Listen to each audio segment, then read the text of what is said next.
क्या आप जानते हैं कि हमारे गांव में कोई है जो अंधेरे में आकर लोगों की हांडियां चुरा लेता है? पता नहीं वो इंसान है या कुछ और।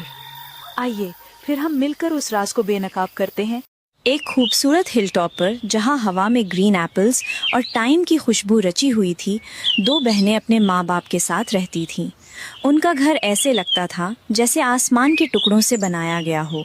सुबह की रोशनी ऑर्चिड को सुनहरी रंग देती, सब्जियां अपनी भारी फसल के बोझ से झुकी होती और चिकन्स छोटे सूरज की तरह इधर उधर फिरते। माँ बाप सुबह सवेरे फील्ड्स और बाग में मसरूफ़ हो जाते, जबकि बहनें हार्थ और किचन को गर्म और रोशन रखतीं। बड़ी बहन एलोवीन ज़हीन और पुरसुकून थी। उसके भूरे कर्ल्स सुबह की रोशनी पकड़ लेते। वो सबसे पहले उठकर बागीचे को पानी देती और बीन्स से बातें करती। छोटी बहन मीरा हंसी मजाक और शरारत से भरी हुई चिकन्स को दाना डालती और साथ साथ जोक सुनाती। उनकी ज़िंदगी छोटी छोटी एडवेंचर्स से भरी हुई थी। कभी चांदनी रात में टूटी गेट की मरम्मत, कभी भागा हुआ गोट जो सारी वादी घूमता, या बटर ब्रेड जो अचानक गायब होकर एक फॉक्स के मुंह में मिलता। मोहब्बत और ये छोटे छोटे कमालात उनकी ज़िंदगी को ऐसे लपेटते जैसे नरम शॉल।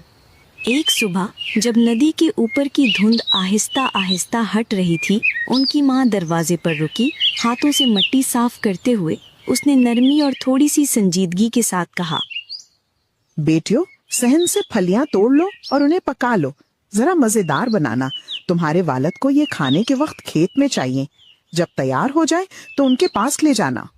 एलोवीन और मीरा ने एक साथ हाँ कर दी। टोकरियां बाजुओं में लिए वो बीन की बेलों के बीच चलने लगी। एलोवीन सबसे मोटे और ताज़ा फलियां चुनकर अलग करती, जबकि मीरा फलियां निकालती और साथ साथ हंसी खुशी कोई धुन गुनगुनाती। जब टोकरियां भर गईं, तो वो दोनों नदी के किनारे गईं, जहां पानी पत्थरों से टकराकर गुनगुनाता था। वहां उन्होंने बीन्स धोए, यहाँ तक कि वो छोटी छोटी सब्ज रोशनी की मानद चमकने लगी। कॉटेज वापस आकर एलोवीन बीन्स काटने लगे, जबकि मैरा सॉस हिला रही थी। टमाटर, जंगली हर्ब्स और एक सीक्रेट पिंच जिसने किचन को खुशबू से भर दिया। बीन्स डाल दी गईं और थोड़ी ही देर में एक सॉसी सा लंच तैयार था। उन्होंने इसे लंच बॉक्स में रखा, कपड़े से लपेटा और पेरेंट्स के फील्ड्स की तरफ चल पड़ी। मगर हिल की दुनिया छोटी टेम्पटेशन से भरी थी। आधे रास्ते पर मेरा की नज़र एक बुश पर पड़ी जो राइप बेरीज से लदी हुई थी। मीठी और रस भरी बेरीज जो हाथों को पर्पल कर देती थीं।